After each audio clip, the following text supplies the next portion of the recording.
அண்மை செய்தி. தமிழகத்தில் பல்வேறு இடங்களில் என்ஐஏ சோதனை மேற்கொண்டு வருகிறது. அதனை அண்மை செய்தியாக பார்த்துக் கொண்டு வருகிறோம். இதுகுறித்த முழு விவரங்களை வழங்க செய்தியாளர் சுப்பிரமணியன் நம்மோடு இணைப்பில் காத்திருக்கிறார்.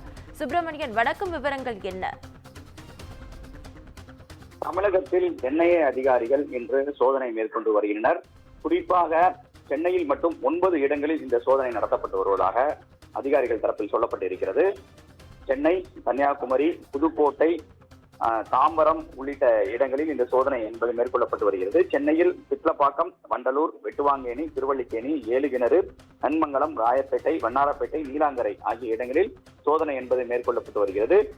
இஷாப் உத் தகிரீர் என்ற தடை செய்யப்பட்ட அமைப்பிற்கு ஆட்கள் சேர்த்ததாக என்ஐஏ அதிகாரிகள் வழக்கு பதிவு செய்திருந்தார்கள். அதன் அடிப்படையில் இந்த சோதனை என்பது நடத்தப்பட்டு வருகிறது. ஏற்கனவே இந்த வழக்கு தொடர்பாக தஞ்சாவூரை சேர்ந்த அப்துல் ரகுமான், முஜ்பூர் ரகுமான், அதே போல பெங்களூரு விமான நிலையத்தில் வைத்து அஜீஸ் அகமது ஆகிய மூவரை என்ஐஏ அதிகாரிகள் கைது செய்திருந்தார்கள். கைது செய்யப்பட்ட அவர்களை 5 நாட்கள் காவலில் எடுத்து என்ஐஏ அதிகாரிகள் விசாரணை நடத்தினார்கள். அந்த விசாரணையின் தொடர்ச்சியாகத்தான் தற்போது இந்த சோதனை என்பது மேற்கொள்ளப்பட்டு வருவதாக தகவல்கள் தெரிய வந்திருக்கிறது.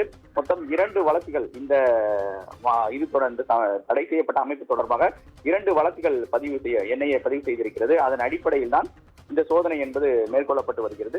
சென்னையில் கிட்டத்தட்ட 9 இடங்களில் இந்த சோதனை நடத்தப்பட்டு வருவதாக அதிகாரிகள் தரப்பில் தெரிவிக்கப்பட்டிருக்கிறது.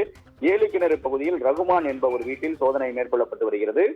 கிட்டத்தட்ட ஒவ்வொரு இடங்களிலும் 10 என்ஐஏ அதிகாரிகள் இந்த சோதனையில் ஈடுபட்டு வருவதாக அதிகாரிகள் தரப்பில் தெரிவிக்கப்பட்டிருக்கிறது. மேலும் முகமது ரியாஸ், அதாவது வெட்டுவாங்கேணி பகுதியில் முகமது ரியாஸ் என்பவர் வீட்டில் சோதனை நடத்தப்பட்டு வருவதாக என்ஐஏ அதிகாரிகள் தரப்பில் சொல்லப்பட்டிருக்கிறது.